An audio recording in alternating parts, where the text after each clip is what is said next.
Salah.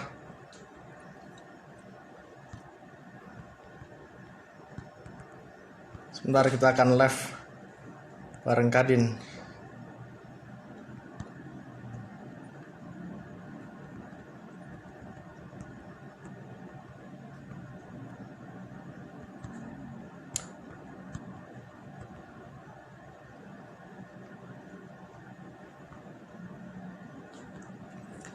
Kita tunggu eh, Bang Kadin dulu.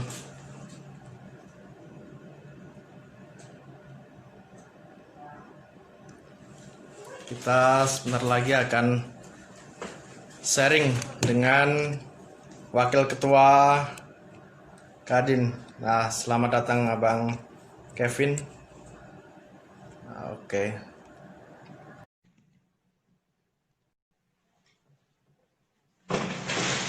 Benar Bang. Ya, Mas. Oke. Selamat malam Abang Da Malam. Kevin. Siap. Gimana, Mas? Bagaimana kabarnya Bang? Baik, baik. Apik, apik. Lagi di mana ini Bang? Di rumah, Mas. Oh ya. Iya. Keluarga sehat kan Bang? Aman, sehat. Terima kasih. Bisnis Ya. juga aman nih selama pandemi COVID ini. Bisnis saya ada beberapa. Ada satu bisnis yang terpaksa kita tutup, tapi ada dua bisnis yang masih berkembang. Satu trennya kelihatannya masih bagus gitu. Jadi secara keseluruhan masih positif. Oke, Mas. Baik, baik. Oke. Nah, selamat datang teman-teman kader HMI dari seluruh Indonesia.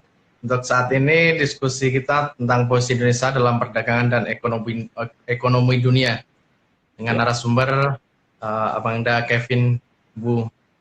Beliau eh, wakil ketua Kadin, tepatnya bidang industri dan kreatif. Juga penulis buku Everything's Possible, berubah atau punah. Juga Quality Implementation yang diterbitkan oleh Gramedia. Juga program Pater Alibaba Netpreneur Training Indonesia. Nah, untuk kita awali dari ini dulu Bang, sebagai CEO endorsement dulu. Kita mungkin 10 menit untuk menjelaskan tentang ini, titel Abang Da Kevin nih. Apa itu endorsement dulu Bang? Ya, jadi Endorse Me itu adalah sebuah platform yang sebenarnya membantu bisnis. Banyak yang saya temukan itu bisnis-bisnis yang sifatnya masih belum memahami dunia digital dengan baik, sehingga bisnis ini seringkali ini kalah bersaing. Dia sulit bersaing di era digital. Oleh karena itu kami membantu mereka untuk bisa tampil viral di sosial media. Caranya bagaimana? Kami menciptakan sebuah platform, kita menghubungkan antara bisnis-bisnis yang tadi tanda kutip jadul atau butuh promo secara digital, kami kumpulkan mereka di platform kami, lalu di sisi lain, kami juga mengumpulkan orang-orang biasa, para pengguna sosial media, untuk bisa menjadi semacam buzzer mereka. Maka disebutnya endorse me. Jadi kami mengumpulkan endorser-endorser. Endorser-endorser itu bisa siapa saja, orang-orang biasa. Dia tidak perlu selebriti, dia tidak perlu orang terkenal. Selama dia pengguna sosial media, dia ada kontak di WhatsApp, dia punya teman-teman di Instagram, dia bisa mendapatkan penghasilan dengan hanya membantu menyebarkan promo-promo dari si pemilik bisnis ini. Jadi dua pihak diuntungkan, Mas. Nah, era digital kata kuncinya adalah kolaborasi, di mana pemilik bisnis yang dulu berpromosinya pakai brosur, berpromosinya pakai iklan koran, dan lain sebagainya, itu iklan konvensional, sekarang kita rubah ke digital. Jadi tetap dia punya brosur, tapi brosur digital yang disebarkan oleh para endorser ini, Mas. Jadi win-win ya, dua belah pihak. Gitu, Mas. Oke.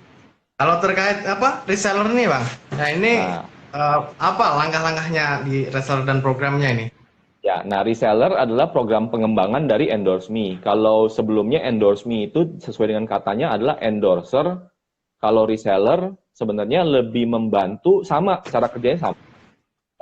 kita menghubungkan produk-produk bisnis yang sempat kemarin tutup di mall ketika mallnya tutup, ketika pasar tutup, ketika Mangga 2 tutup, Tanah Abang tutup. Nah, kan tetapi kan bisnis tetap harus berputar. Kalau enggak, ancaman PHK besar, Mas. Ini yang sedang terjadi di depan mata kita. Para pemilik bisnis tidak semuanya punya cadangan tabungan yang cukup untuk menampung biaya-biaya tetap yang harus dia keluarkan. Sedangkan di sisi lain, pengeluaran-pengeluaran kan tetap jalan. Tetapi penerimaan tidak ada, Mas, saat ini.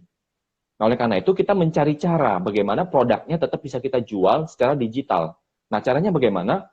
Para endorser tadi kami tawarkan untuk ekstra benefit dengan cara bukan hanya mengendorse, bukan hanya menyebarkan e-brosur tadi, tetapi ikut membantu menjadi resellernya atau SPG online.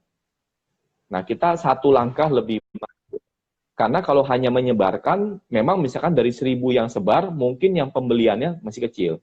Tetapi kalau sekarang secara bisnis, tiba-tiba kita punya 30.000 SPG online yang siap membantu jualan produk. Bayangkan kekuatan itu, Mas, sosial media. Tiba-tiba kita punya 30.000 SPG online.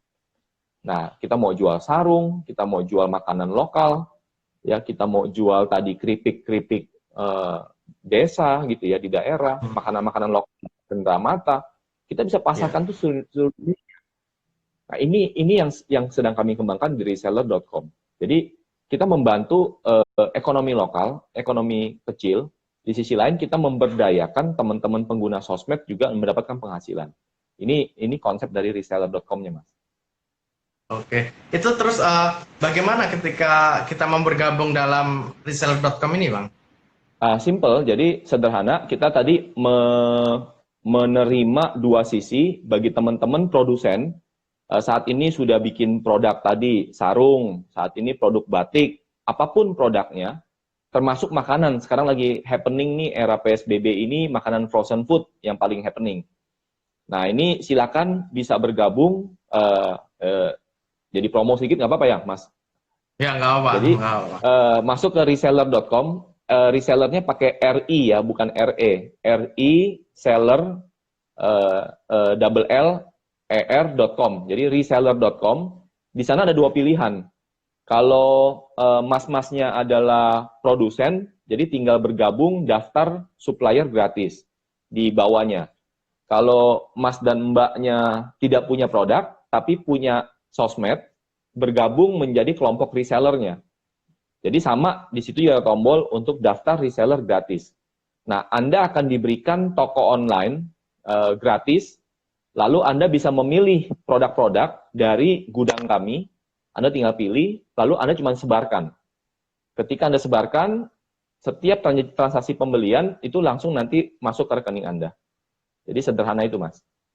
Nanti kami, dari kami yang atur sistem transaksinya, karena kita pakai sistem escrow account, rekening penampung sama seperti di Tokopedia, Bukalapak, Shopee, dan lain-lain. Ada rekening penampung, nanti barang yang kami yang kirim dari gudang kami, begitu tiba, nanti keuntungan Anda langsung kita transfer. Jadi sederhana itu. Baik, ini untuk pembukaan awal tentang SEO, endorsement, dan reseller, Bang. Nah, terkait dudukan di Wakil Ketua Komite Tetap Kadin, ya, di bidang industri kreatif, apa program-programnya di bidang industri kreatif dan bagaimana menangkap peluang para teman-teman aktivis dan kader-kader di HMI, Bang? Ya, jadi saya juga bergabung di Kadin. Sebelumnya saya dari HIPMI ya, Himpunan Pengusaha Muda Indonesia. Saya sejak tahun 2008 waktu itu sampai 2010 aktif di kepengurusan HIPMI Jaya, Jakarta, dan sampai ke pusat. Di tahun 2010 saya bergabung ke Kadin bidang UMKM, Mas. Jadi kalau ngomongin UMKM, saya sedikit paham ya tentang UMKM. Kemudian di tahun 2015 baru saya masuk ke ekonomi kreatif sejak dibentuknya Badan Ekonomi Kreatif yang didudukin oleh Pak Triawan Munaf ya. Nah, program-programnya apa aja? Jadi waktu kami di UMKM, Kadin UMKM, kita melakukan beberapa terobosan sebenarnya. Termasuk yang Mas tadi sempat tanya ya, bagaimana sih agar produk UMKM kita bersaing secara global. Nanti saya mungkin akan sharing sedikit beberapa tips dan produk apa yang lagi happening ya untuk Ya, UMKM ya. bisa. Nah, eh, apa yang kami lakukan saat itu, kami mendorong, kebetulan saya juga masuk ke bidangnya akses pasar waktu itu. Nah, akses pasar ini kita bicara waktu itu China begitu hebat, tetapi kita berpikir kalau transaksi antara China masuk ke Indonesia kan pasti ada kembalikannya biasanya. Kalau kita Ya. ngomong sistem logistik juga, kalau kirim barang dari China ke Indonesia kan nggak mungkin balik itu kapalnya kosong, Mas.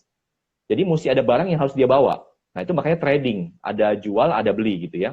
Nah, kami waktu itu mendorong teman-teman UMKM itu untuk bisa masuk juga ke pasar China. Jadi jangan cuman mereka yang jual ke kita dong, tapi kita juga mesti jual ke mereka. Nah, kita dorong itu ya beberapa waktu itu kita bikin pameran di China. Kita siapin booth ya dan lain sebagainya. Ya. Kita juga pernah mendorong UMKM kita untuk pameran waktu di Boston ya, di Amerika. Nah, terakhir sebelum saya keluar dari Kadin UMKM, kami pernah mendorong agar UMKM kita juga bisa listing di Bursa Efek Indonesia. Nah, jadi kita sebutnya adalah UMKM Go IPO waktu itu. Kenapa? Karena waktu itu lagi tren ketika startup company kita Indonesia itu diinvest oleh para investor asing. Nah, ini dilematis, Mas. Karena UMKM kan juga butuh berkembang, butuh maju, butuh ekspansi. Nah, seringkali masalah permodalan dalam hal uang ini sangat sulit didapatkan. Kalau kita hanya bicara dengan konsep permodalan konvensional, yaitu dengan pinjaman bank misalkan, itu sangat sulit, Mas. Itu antara ayam sama telur. Ya, ketika perbankan meminta kita untuk memberikan jaminan. Nah, sebagai UMKM, pelaku UMKM, jaminan apa yang mau diberikan? Pabrik nggak punya. Ya, kalaupun punya, ya ala kadar di garasi rumah, kan gitu. Ya kan? Nah, dijaminkan rumah karena masih kontrak. Atau masih tinggal di Pondok Mertua Indah, kan? Nah, jadi, apa yang mau... Nah, kadang-kadang ini yang menjadi kita sulit berkembang, sulit menyampai satu lompatan besar gitu. Nah, kadang-kadang apa yang mereka dapatkan hanya modal-modal yang biayanya tinggi, ya tengkulak dan lain sebagainya, kan gitu. Nah, akhirnya kondisi ini terus terjadi, Mas, bukan hanya di kota-kota besar, di daerah juga demikian. Nah, kita juga berharap bagaimana mereka bisa mendapat akses permodalan itu dari tempat yang resmi, yaitu bursa, ya, tanpa adanya agunan waktu itu. Nah, bayangkan kita bisa menghasilkan pendapatan berupa modal, ya, dari usaha yang sudah berjalan. Nah, ini kita dorong. Nah, kelihatannya sejak tahun 2015 kita inisiasi gerakan ini, kelihatannya sudah mulai berkembang, ya. Bahkan di awal tahun ini kan ada startup pertama yang sudah IPO, gitu, Mas. Nah, ini yang patut kita banggakan. Nah, lalu terkait dengan ekonomi kreatif, ya. Ekonomi kreatif ini luar biasa. Indonesia menjadi salah satu pendorong utama dari pertumbuhan ekonomi digital di regional, ya, dalam hal ini Asia Tenggara. Nah, ini kita harusnya memahami apa sih potensi-potensinya dan bagaimana kita ini bukan hanya jadi penonton, kita harus jadi pemain di sini, Mas. Nah, ini yang mungkin bisa teman-teman HMI yang concern secara bukan hanya secara ideologi, tapi secara sosial dan ekonomi. Ini bisa kita majukan. Khususnya kita bisa menciptakan pusat-pusat ekonomi baru di daerah, Mas. Nah, bagaimana caranya? Saya akan coba sedikit ya pemaparan karena ini di IG, jadi sulit saya menyampaikan presentasi di IG ya. Kalau biasanya kalau presentasi dia kita pakai. Nah, mungkin nanti setelahnya mungkin follow up via Zoom nanti, Bang, nanti ke depannya, Bang. Siap.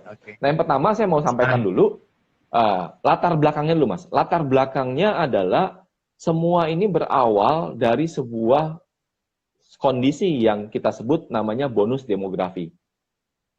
Nah, Ya. bonus demografi Indonesia itu sebenarnya apa yang disebut dengan bonus demografi dulu? Yang pertama-tama kita samakan dulu pemahamannya. Bonus demografi Ya. adalah di mana penduduk yang usia produktif antara 15 sampai 64 tahun itu lebih besar daripada penduduk di luar angka itu.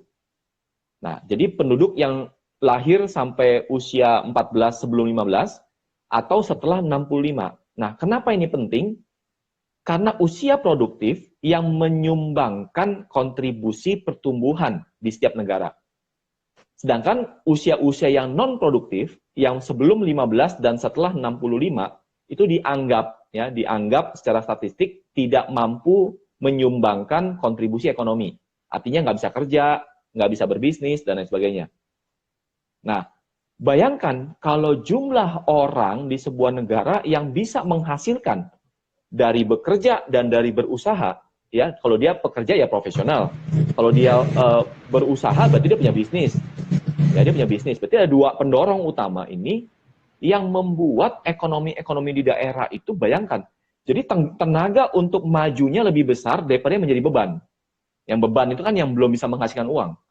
Nah, ini terjadi di setiap masa, mulai dari Jepang di tahun 70-an, ya, lalu Jepang tahun 70-an, lalu Singapura di tahun 90-an, ya, Singapura, lalu kemudian kemarin tahun 2010-an ini Korea, ya, lalu Cina saat ini juga tengah mengalami kondisi bonus demografi. Nah, semua tren-tren itu menunjukkan ketika momentum, ini namanya momentum emas, ketika tadi faktor pendorong ekonominya begitu besar, ini menyebabkan pertumbuhan ekonomi di sebuah negara ini itu signifikan. Nah, pertanyaannya sekarang di Indonesia bagaimana?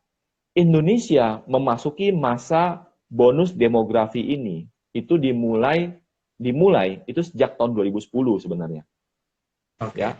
Sejak tahun 2010 itu angkanya itu sudah 50% lebih. 50% lebih itu sudah populasinya lebih besar. Nah, nanti puncak-puncaknya adalah di tahun 2030, Mas. Oke. Puncak keemasan nih ya, Bang ya. Mati kemasan. Itu puncaknya. Dan titik balik secara statistik ya, secara statistik kita itu pas. Ya. Nah, bayangkan kita punya kesempatan selama 35 tahun ini. Dari tahun 2010 berarti kita udah lewat nih selama 10 tahun.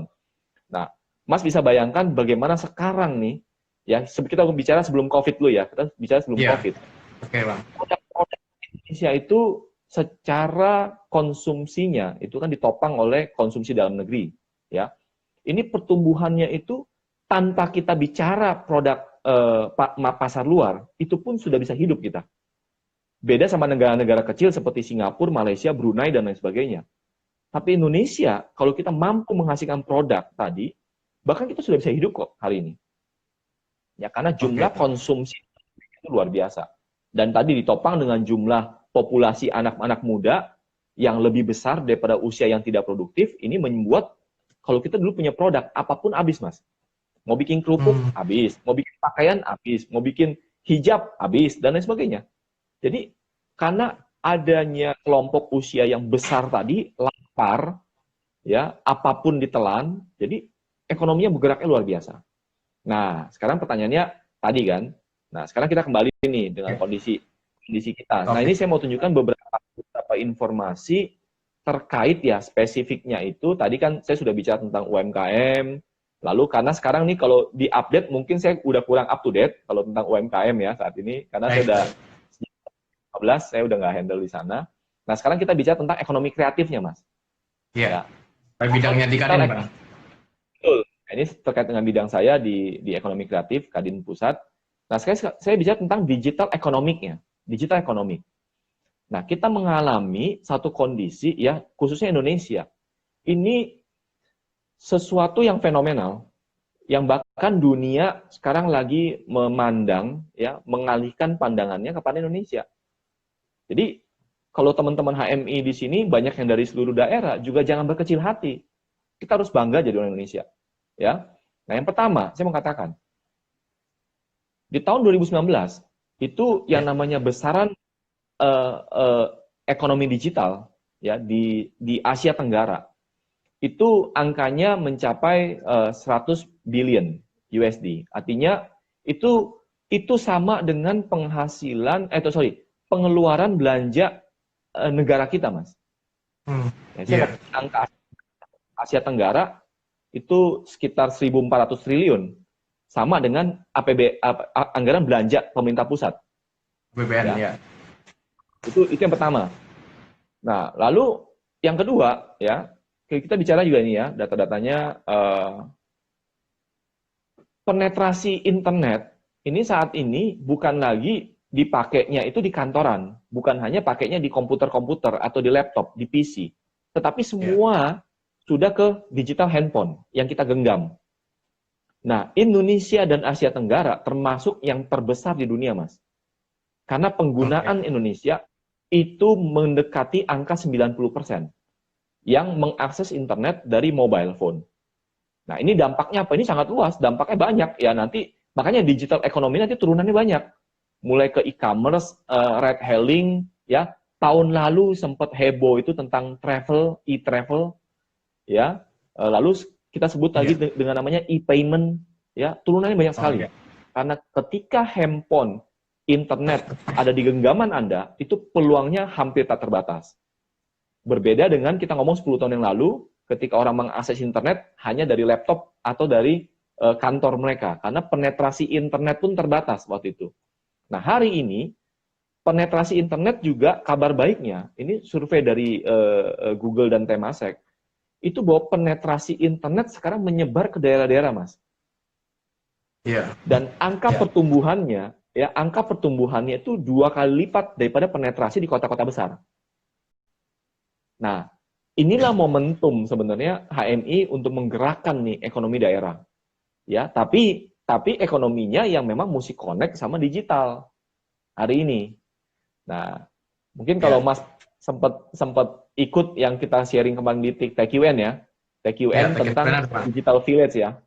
Nah, nanti mungkin kalau ada waktu kita bahas sedikit deh tentang Digital Village. Nah, itulah contoh-contoh bagaimana kita mengangkat potensi daerah via digital. Nah, kita distribusikan ke seluruh Indonesia.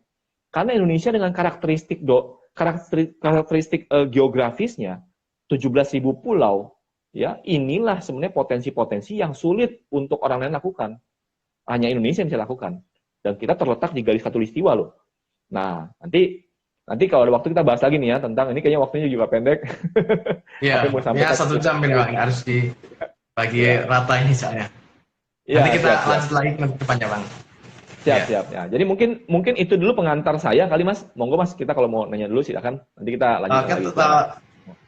Untuk para teman-teman yang mengikuti live, nanti kalau ada pertanyaan silahkan dituliskan di chat di kolom. Nanti akan saya sampaikan kepada narasumber. Untuk selanjutnya Bang, ini terkait program Patut Alibaba nih Bang. Nah ini sebenarnya ini program apa Bang ke Alibaba Group yang punya Jack Ma ya di LRT. Nah itu langkah-langkahnya bisa dibagikan kepada kami Bang. Ya, jadi yang pertama ini kalau ingat Pak Presiden kita waktu di satu kesempatan pernah ketemu dengan Jack Ma, lalu dalam satu dialog beliau pernah menyampaikan kepada Jack Ma bagaimana secara Jack Ma adalah salah satu pendiri dari Alibaba Group yang merupakan raksasa e-commerce dunia yang bagaimana mereka mentransformasi ekonomi digital itu sampai ke daerah. Itu mungkin juga Pak Jokowi dengar dan dia lihat ya. Lalu bagaimana minta masukan dan minta bekerja sama gitu ya. Apa yang bisa dilakukan bersama lah gitu poinnya. Nah, ujung dari pembicaraan ini akhirnya melahirkan satu inisiatif yang sekarang sedang berlangsung, namanya Alibaba Netpreneur Training. Nah, bentuk pelatihannya adalah ketika program ini diterjemahkan bekerja sama dengan Kadin Indonesia. Nah, kebetulan saya kan di bidang ekonomi kreatif, khususnya di bidang digital.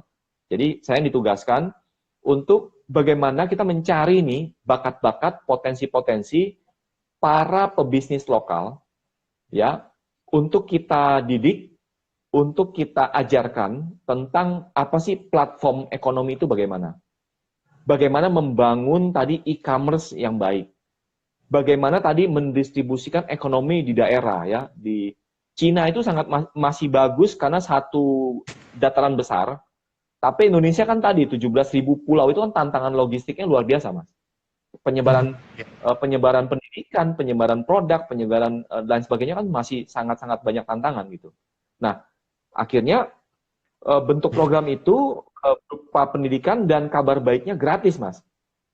Ya, kabar baiknya gratis. Jadi dari kita buka sekarang sudah 2 periode. Periode pertama tahun lalu, bulan Juli kalau saya nggak salah, jadi persis tahun. Dan saya ikut mendampingi dari sekian ratus yang mendaftar, sekian ribu yang mendaftar, sekian ratus yang diwawancara, terpilih sekitar 50 perusahaan. Nah, itu juga beragam, perusahaan beragam, dari payment, mulai dari e-commerce, mulai dari konvensional, ada beberapa pemilik toko-toko konvensional juga ikut diajak ke sana. Kita belajar selama 12 hari di kantor pusat Alibaba, gratis, sekali lagi. Tapi kita mesti ada komitmen menanggung biaya tiket pesawatnya kita sendiri. Dan biaya bermalamnya kita sendiri. Tapi semua pendidikan, semua itu semua gratis. Nah, tetapi apa yang saya lihat, saya saksikan, itu pelajaran kelas dunia, Mas. Itu pelajaran kelas dunia, kita diajarkan tadi bagaimana membentuk satu ekonomi digital yang sudah mereka lakukan. Jadi kita bisa benchmarking. Ya tentu kita bisa kaitkan dengan karakter kondisi kita, mana yang cocok, mana yang nggak cocok, yang bagus kita ambil, yang nggak bagus ya kan kita nggak usah kita praktekkan.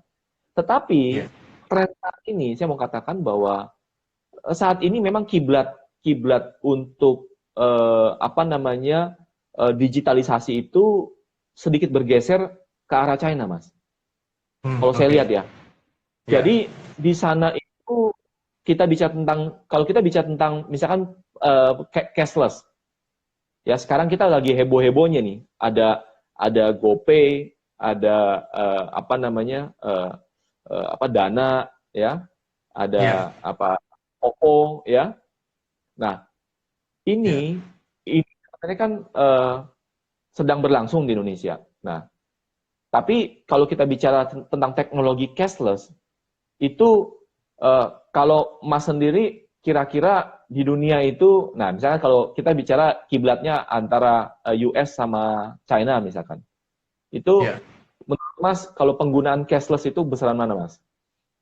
Kalau menurut saya ke Cina, ya Bang ya. Kenapa? Enggak, ini saya belum mendalami sepenuhnya, cuman dari kelihatan di dalam diskusi-diskusi yang saya ikuti itu arahnya ke RRT ya. Betul, Mas. Betul. Nah, waktu saya juga bulan November lalu, Bang, 2019, saya ke Cina, keliling Cina. Nah, itu melihatnya emang semua perkembangan luar biasa. Jadi tertarik lagi emang untuk backpackeran ke sana, Bang. Mungkin nanti kita bareng lah ke sana sama orang-orang Kadin. Siap. Iya, siap. Nanti kalau pakai jalur Kadin, nanti bisa banyak akses kita bisa buka, Mas. Jadi monggo nanti. Kalau ada jadwal, jauh-jauh hari kita rencanakan. Nah, saya mau sampaikan bahwa digital ekonomi di China sama transaksi e-commerce lah. Saya ngomong bicara transaksi e-commerce. Ya. Di China dengan versus di Amerika, itu China itu menyalip transaksi digital atau e-commerce-nya US itu di tahun 2013, Mas. Itu 7 tahun yang lalu, mereka menyalip. Nah, salah satu penjualan, misalkan kita bicara tentang penjualan digital di Amerika itu kan yang paling terkenal tuh Black Friday. Friday ya. Nah, kalau di China itu dikenalnya namanya Single Day. Single Day itu satu-satu, Mas. Jadi tadi buat mas jomblo tuh, Mas ya, orang-orang jomblo ya. Jadi Single Day itu 11 November. Nah, 11 November itu adalah Harbolnas-nya mereka, hari online nasional mereka. Kalau di Indonesia ini kan rada lata, tapi udah mulai banyak kan. Harbolnas itu mulai dari 99, 10-10, 11-11, sampai 12-12. Nah, tapi ya artinya kita meng-create momentum e-commerce itu. Nah, di China untuk 1 hari, Mas, transaksi 1 hari, ya, Nah, saya kasih Iya. gambaran aja, berapa besar itu, berapa besar ekonomi mereka. Satu hari transaksi di China itu di tanggal 11-11 itu, saya mau bandingkan gini, Indonesia lah, kita bicara Indonesia ya. Iya. Indonesia kalau transaksi digitalnya, online-nya, Mas ada gambaran nggak berapa besar? Ada gambaran Eh, nggak? saya belum belum Trans ini Bang, ada gambaran ya? Iya. belum ada Kita gambarannya Bang. kita ya, kita sekitar 27 miliar lah, Hmm, 27 miliar eh, oke. USD. Ya, tapi saya mau katakan itu transaksi setahun, Mas. Oke, setahun. 27 US dollar ya. 27 miliar USD. Oh, 27 miliar. Oke, oke. Ya. Dan itu setahun, tapi dikumpulin dari Tokopedia, Lazada, Shopee, semua. Semua toko online di Indonesia digabungin selama setahun, itu sekitar 27-an miliar USD. Oke, Mas. Oke. Nah, lalu saya nggak bicara yang lain, Mas. Hanya Alibaba semata, Mas. Hanya Alibaba. Dan hanya satu hari, Mas, Iya. itu angkanya udah 35 miliar USD, Mas. Hmm, itu satu hari ya. Kebayang? Satu hari dan hanya satu Alibaba, Mas. Saya belum ngomong Tencent, saya belum ngomong GDID dan lain sebagainya. Jadi berapa besar ekonomi digital mereka itu? Ya, kita Oke. gabung seluruh dekakon kita, ya unicorn kita gabung setahun aja belum bisa ngalahin mereka transaksi satu hari. Nah, itu bisa Iya. dibayangkan berapa besar ekonomi digital mereka. Nah, saya nggak tadi sekali lagi saya nggak mengecilkan potensi kita. Kita ini Garuda yang siap terbang. Ya, kita ini macan yang siap nerkam. Ya, semua dasar-dasar itu sudah kita miliki saat ini. Ya, yang paling kunci kan semua infrastrukturnya sudah ada. Tadi infrastruktur internet sudah ada di daerah. Ini kata-kata kunci yang pertama. Ya, penetrasi internet. Lalu tadi pengguna smartphone itu sudah sangat tinggi. Ya, angkanya sudah mendekati 2 kali lipat daripada populasi kan. Iya. Pengguna internet kita udah di atas sekitar 400 juta. Padahal orangnya cuma 200 juta. Ya, artinya satu orang bisa pegang lebih dari 2 gadget. Nah, itu yang terjadi saat ini. Nah, Iya.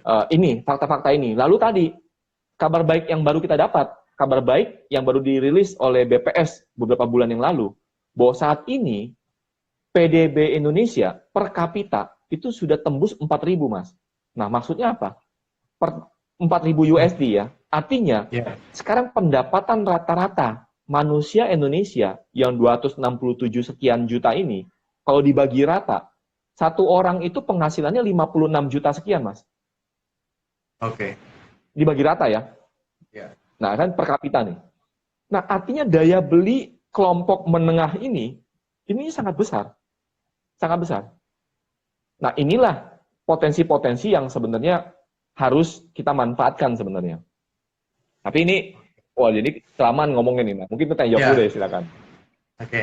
Ya, Nah, untuk terkait program ke Alibaba ini, saya ya, amati 3 orang ya, Bang ya. Yang satu Abang Kevin, yang saya tahu Ketum Kadin Jawa Tengah, Abang Da Kukrits. Nah, waktu ya, itu dua betul. minggu lalu, 2 minggu lalu Ya, saya betul. kontak beliau untuk minta jadwal ini untuk sharing ke HMI. Cuma beliau Oh, lagi sibuk kayaknya, belum bisa ya, betul. nanti. Mungkin setelah Abang Da Kevin katanya. Nah, ya Siap. insya Allah nanti.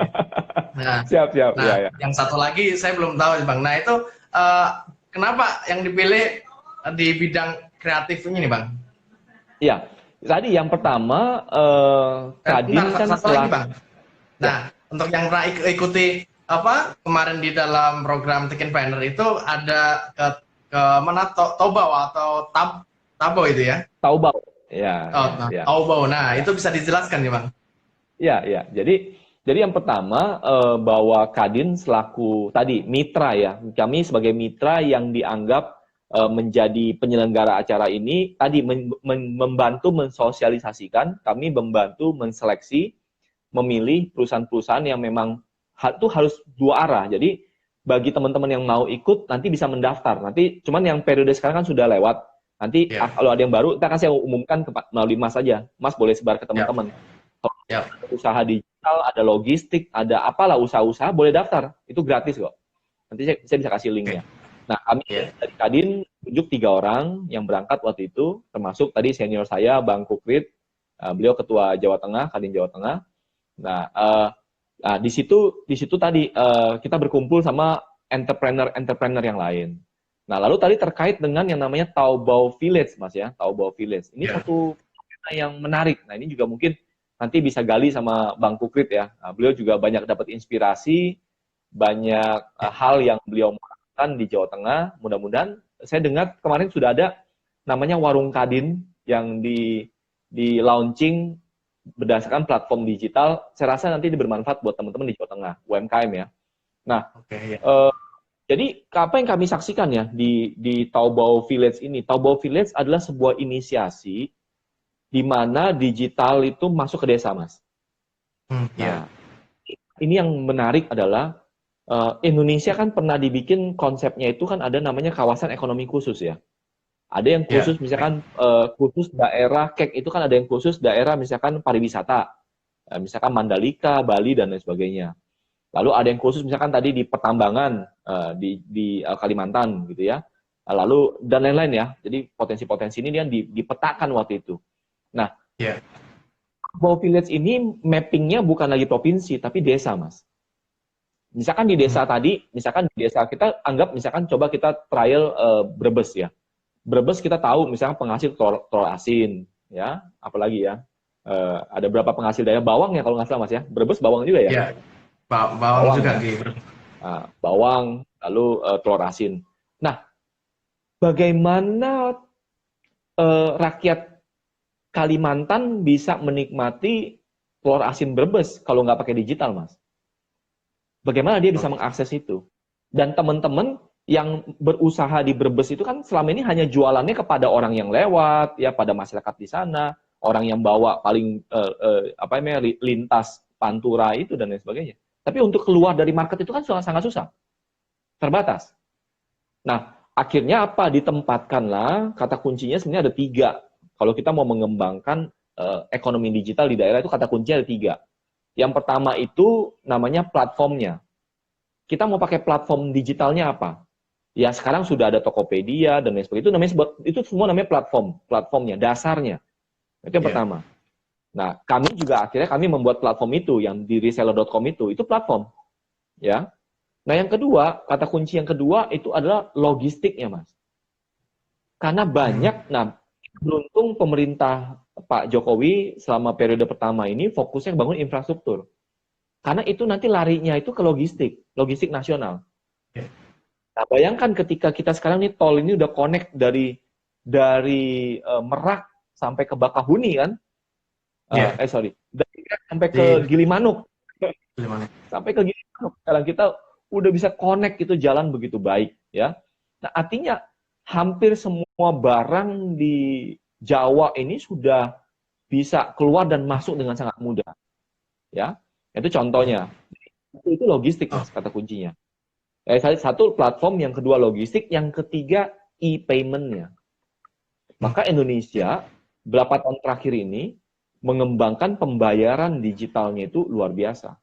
Nah, 3 hal ini kalau nanti kita bisa kembangkan di setiap daerah, maka produk apapun yang ada di daerah itu bisa kita ekspor, dalam arti bisa ekspor keluar desanya, ekspor keluar kota, keluar provinsi, bahkan bisa keluar negara. Itu sebenarnya kata kuncinya, Mas. Nanti kita bikin waktu khusus lah ya, dari potensi daerah untuk bagaimana kita konekkan sama market luar. Ya. Nah, terkait tadi paparan tadi kita kiblatnya ke arah ke Cina ini, Bang. Nah, terus posisi Indonesia nih, Bang, terkait dalam tema posisi Indonesia dan dalam perdagangan dan ekonomi dunia ini bagaimana, Bang? Jadi kalau saya melihat bahwa Indonesia ini kan memainkan peran strategik ya. Dalam positioningnya sendiri, kalau saya lihat di setiap pemerintahan selalu maunya bermain cantik. Kalau dikatakan kita kiblat ke Cina, mungkin secara politik tidak, tetapi kalau kita sebagai pengusaha, tentu kan kita realistik dengan market mana yang paling berpeluang. Kalau kita bicara dari sisi pebisnis. Nah, ini terkait dengan yang Mas tanyakan ya. Ya, Bagaimana sih produk UMKM kita ini bisa juga tembus keluar itu, Mas? Itu kan juga menarik. betul. Cara mengekspor UMKM ini, Betul. Pak. Nah, ini kemarin saya baru berdiskusi sama teman-teman di Alibaba. Ini saya kasih gambaran, Mas ya. Ya, Produk Indonesia yang digandrungi di China ya. Salah satunya nih, ada beberapa list, tapi yang saya ingat salah satunya adalah kerupuk udang, Mas. oh ya, mudah. Kerupuk udang. Nah, kita pernah trial ya. Sekarang ini pembelanjaan internet itu lagi ngetren yang namanya live streaming di China. Ya, Indonesia lagi mulai mengadopsi itu beberapa. Saya pernah lihat itu di Shopee, saya pernah lihat itu di Tokopedia dan sebagainya. Nah, tapi di China ini sekarang lagi gandrung itu, live streaming. Nah, produk kita ditawarkan ke market China dengan live streaming. Mas bisa bayangkan nggak, Mas? Penjualannya berapa besar? Ya, saya kasih gambaran. Kemarin kita ya. tes, hanya 4 menit, Mas. Hanya 4 menit. Ya, sekali lagi, Oh, hanya 4 menit. Itu ya. kejual 2 kontainer. Ya, 4 menit terjual? 2 kontainer. Oh, ya. Kerupuk udang asal Indonesia. Hanya 4 menit live streaming. Nah, ini nih potensi-potensi ini yang sebenarnya bisa kita dorong. Nah, kita nanti mungkin saya bisa bekerja sama dengan HMI, habis ini kita selesai streaming ini kita bisa kontak-kontakan. Tadi, kita Siap. gali potensi apa, saya punya akses ke Alibaba, saya akan dorong itu, Mas. Monggo, ayo. Yang Ya. kedua, yang favorit udah pasti kopi, Mas. Nah, kopi Indonesia itu sudah dikenal luas, ya. Nah, ini yang harus juga bisa kita dorong ke depan. Nah, cuman tadi yang live streaming itu karena baru berapa minggu yang lalu kita trial, kita coba sekali live streaming 2 kontainer selesai itu. Jadi bagaimana cara menembus produk-produk UMKM ini ke luar negeri? Ya, yang saya tahu saat ini kan ke China nih ya. Nanti kita bisa coba Ya. yang lain. Tapi saya bilang tadi dengan platform, Mas, dengan digital aja. Nah, itu aja. Itu yang kita coba, kita dorong, ya. Sekarang selama tadi kan saya bilang tiga aja platformnya. 3 aja dasarnya. Platformnya tersedia, e-payment pembayaran tersedia, dan logistik tersedia. Itu masalah selesai.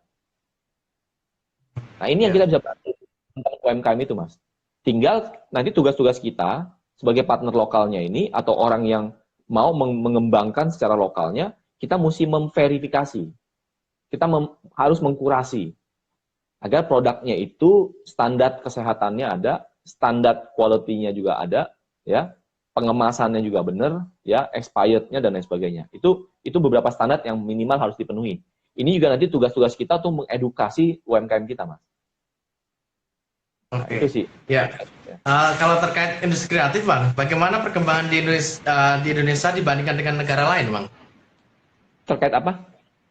Terkait Industri kreatif. industri kreatif, nah itu Ya, ya. bagaimana perkembangan di Indonesia dibandingkan dengan negara lain, Bang?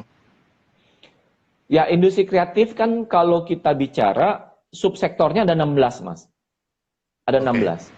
Mulai Ya. dari food and beverage ya, makanan dan minuman. Lalu ada fashion, pakaian. Lalu ada desain, ya, termasuk software, teknologi ini dan lain sebagainya. Ada 16 subsektor. Nah, masing-masing tentu ada plus dan minusnya. Nah, Indonesia beberapa termasuk yang film ya, film nasional misalkan itu termasuk dari ekonomi kreatif. Nah, film ya sebelum PSBB ini ya, saya ini ambil datanya nih sebelum PSBB dulu ya. Ya. Ini masih termasuk primadona. Kalau Mas juga amati 3 tahun terakhir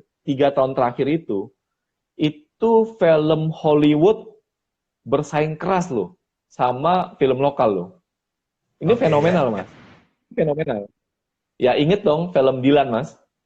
Ya, ingat, Bang. Nah, film Dilan itu kalahkan film-film Marvel loh. Kebayang nggak? Betul, Bang. Luar biasa. Jadi market lokal kita ini sudah terbentuk mencintai film nasional. Ini luar biasa. Ya. Ya. momentumnya itu kan sejak film Ada Apa Dengan Cinta waktu itu, ya. Ada Apa Dengan Cinta, lalu mulai film-film horor-horor yang jelangkung lah, pocong-pocongan lah ya, apapun itu ya. Nah, tapi film nasional yang ke layar lebar, ya itu kan mulai bangkit waktu itu. Nah, mulai dari sutradaranya mulai banyak yang menggeluti bidang itu, produser, lalu artis-artisnya kembali naik ya, artis-artis naik dan lain sebagainya. Jadi secara ekosistemnya udah kebentuk saat ini, termasuk kesiapan dari penonton untuk memilih dan mencintai film nasional itu menjadi satu modal yang sangat besar. Hanya saja terkait PSBB ini kan karena keteraturan jarak ya, lalu bioskop-bioskop harus ditutup ya dan lain sebagainya. Kita tinggal tunggu aja kapan momentum ini recovery lagi. Ya, produk industri kreatif lainnya akan ikut turun, Mas. Akan ikut ngikutin. Ya, termasuk tadi kan para pembuat batik, ini kan ekonomi kreatif juga. Para pembuat handicraft di daerah yang bikin gelang-gelangan dan lain sebagainya. Ini semua potensinya besar. Jadi posisi Indonesia, sekali lagi, Indonesia dengan karakteristiknya, dengan berbagai suku bangsanya, yang punya keunikan daerah di setiap daerah, dan tadi kabar baiknya tadi PDB per kapita kita udah tembus 4.000, yang artinya masyarakat kelas menengah itu meningkat. Kalau Mas masih ingat, sebelum PSBB ini, traveler lokal itu luar biasa, Mas. Setiap weekend, kita akan kabur sebentar ke Jogja, kita kabur sebentar ke Semarang. Sekarang cuma 6 jam sampai ke Semarang kita dari Jakarta. Ya, betul. Kita mau ke Cirebon. Kalau ke Bandung udah nggak usah bicara lah. Orang Jakarta ke Bandung udah nggak usah bicara lah ya. Udah gampang banget kita mau ke Bandung. Cuma 2 jam tiba Bandung. Tapi kota-kota yang lain ya, di Jawa Tengah, Jawa Timur, Bromo, ya, kita dengan cepat kita jadi bangsa yang terbiasa untuk traveling. Nah, apa dampaknya? Kita membawa ekonomi ke daerah itu. Dari tempat tinggalnya, ya, hotelnya, lalu makannya, oleh-olehnya, tempat wisatanya, dan lain sebagainya. Ekonomi bergulir. Nah, jadi sekali lagi, kami sangat optimis, ekonomi kreatif Indonesia ini memang salah satu pendorong, khususnya bersinggungan langsung sama ekonomi-ekonomi di daerah sebenarnya, lokal-lokal itu. Jadi posisinya bagaimana? Saya melihat tetap optimisme dijaga, ya. Hanya tadi ya kendala PSBB ini yang kita mesti sabar aja. Oke. Kalau terkait ini Bang,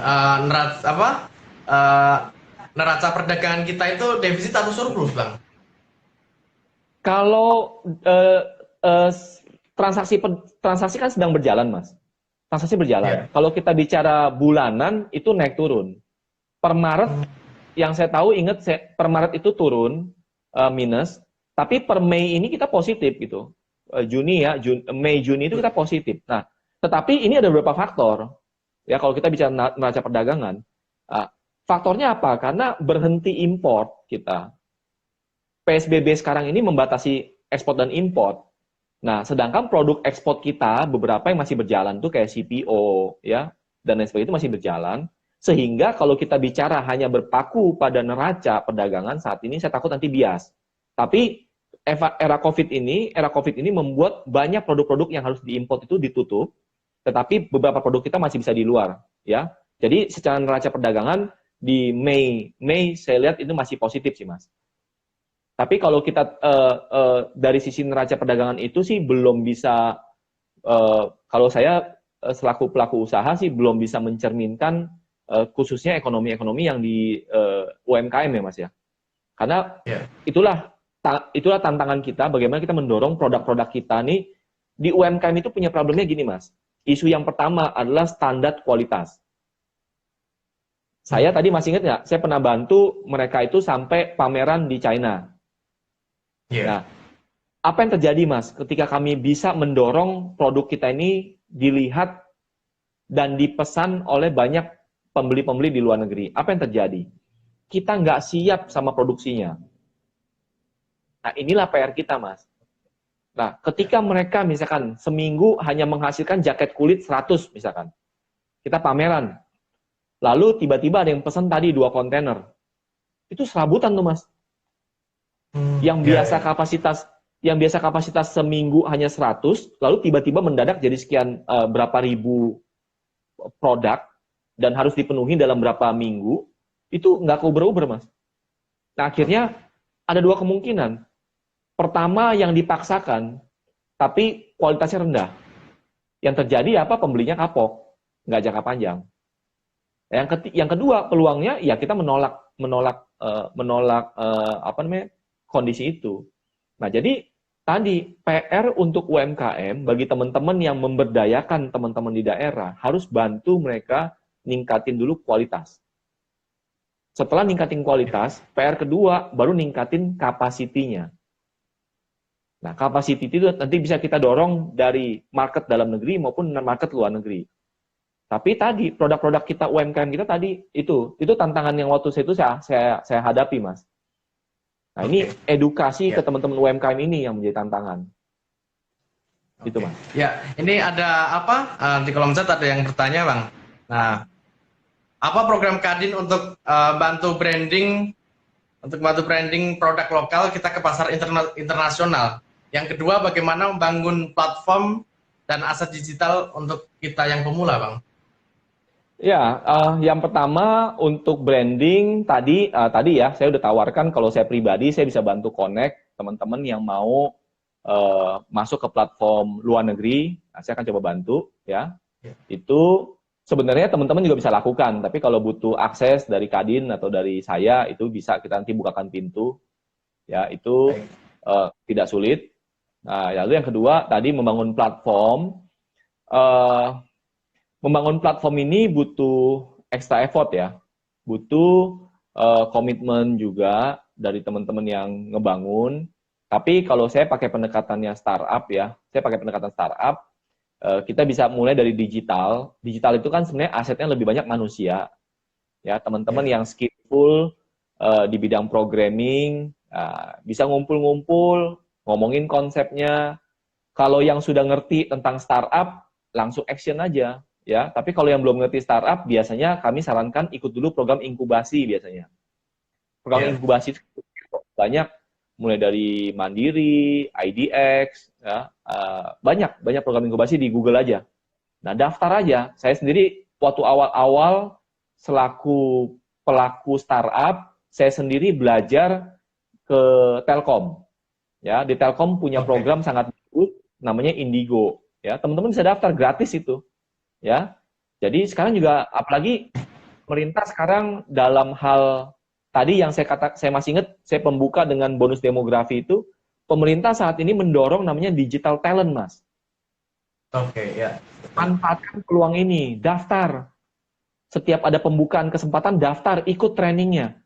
Ya, Google juga sering lakukan itu. Google saya pernah ikut juga. Google membantu bisnis-bisnis lokal untuk bisa tampil secara online. Banyak itu gratis juga, ikut. Nah, dari situ nanti baru kebentuk nih, teman-teman yang digital talent, punya mindset yang sama, lalu bicara tentang platform deh. Bicara tentang platform. Ya, jadi itu harus dimulai dulu. Jadi, menurut saya dari yang kecil dengan cara apa, yang gratis aja dulu ikut aja. Kalau Kadin sendiri, Kadin sebagai organisasi, biasanya kami sebagai penghubung aja, Mas. Nah, program sendiri kami juga pernah lakukan beberapa, tetapi yang paling sering tadi ini. Oh, ini ada program tadi dari Alibaba, ya kami bantu. Program tadi dalam negeri, kami bantu. Dan lain sebagainya. Kami sebagai hub aja. Karena Kadin ini seluruh pengurusnya adalah pengusaha-pengusaha nasional. Jadi untuk bertemunya peluang sangat besar. Jadi kami sebagai, ya bisa macomblang juga bisa gitu ya. Jadi ini bisa kita lakukan. Itu, Mas. Terkait ada yang nanya tadi, Bang, sebentar. Apakah yang disiapkan di Indonesia pada saat pasca pandemi melihat tingkat penggunaan belanja online atau digitalisasi sangat banyak pada saat ini, Bang? Ya, oke. Nah, saya bicara sekarang mungkin juga ini sebagai penutup, Mas ya. Waktunya udah mau jam 9, betul? Iya, tinggal 4 menit lagi, Bang. Ya, pastinya masih banyak yang kita bahas lagi, Bang. Nanti waktunya sangat sedikit ini. Nanti mungkin kita sambung lagi nanti. Nah, jadi tren pasca COVID ini kalau saya ngomong bicara tentang makro ya, makro yang besar itu ada 4. Dan ini terkait dengan digitalisasi. Ya, saya ngomong nih karena saya bicaranya di digital ekonomi. Ini ada 4 tren yang akan terjadi. Biar gampang ingatnya A, B, C, D. Gampang ya. Nah, A Ya. itu apa? A itu namanya artificial intelligence. Ya. Ini saya ngomong setelah Oke. COVID ya. Ya, ini setelah COVID Ya. berlangsung, tren digital itu mengarah ke namanya artificial intelligence. Ya, ini yang pertama. Oke. Kedua, B. B itu apa? B itu namanya blockchain. Ya.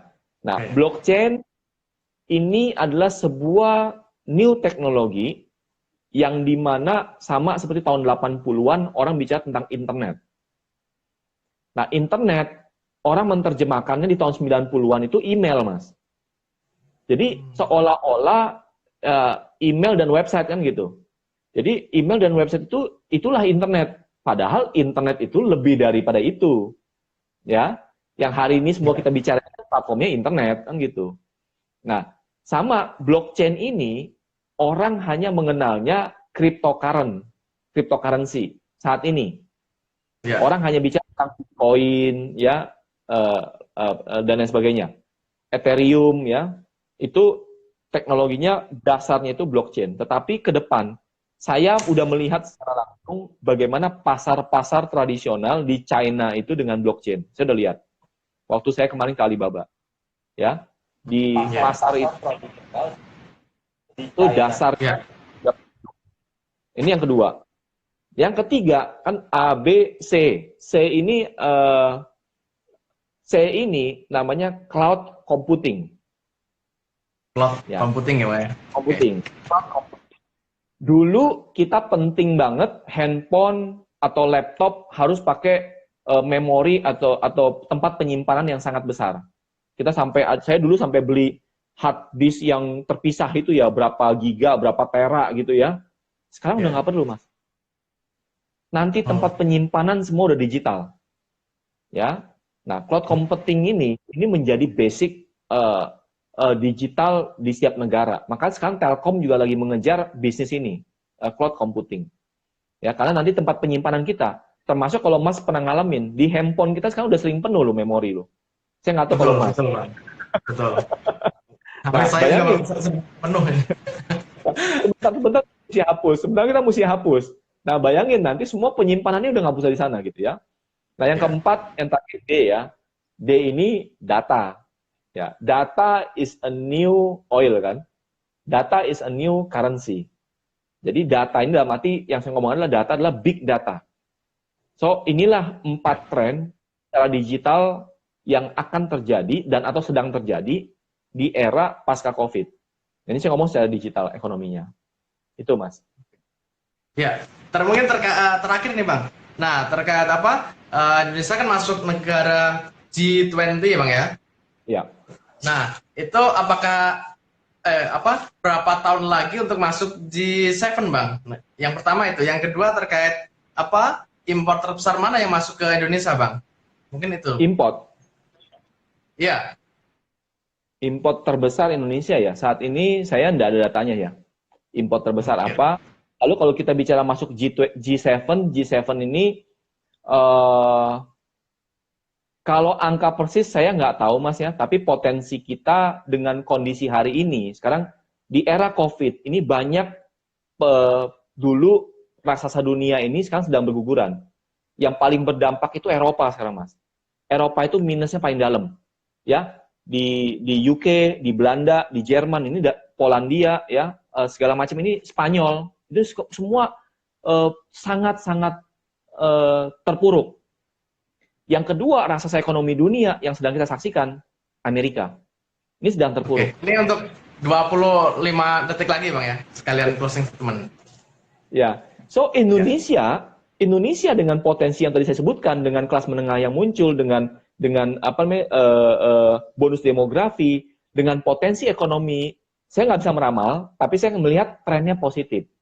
Mudah-mudahan dengan bantuan dari semua, dengan optimisme semua, ya mungkin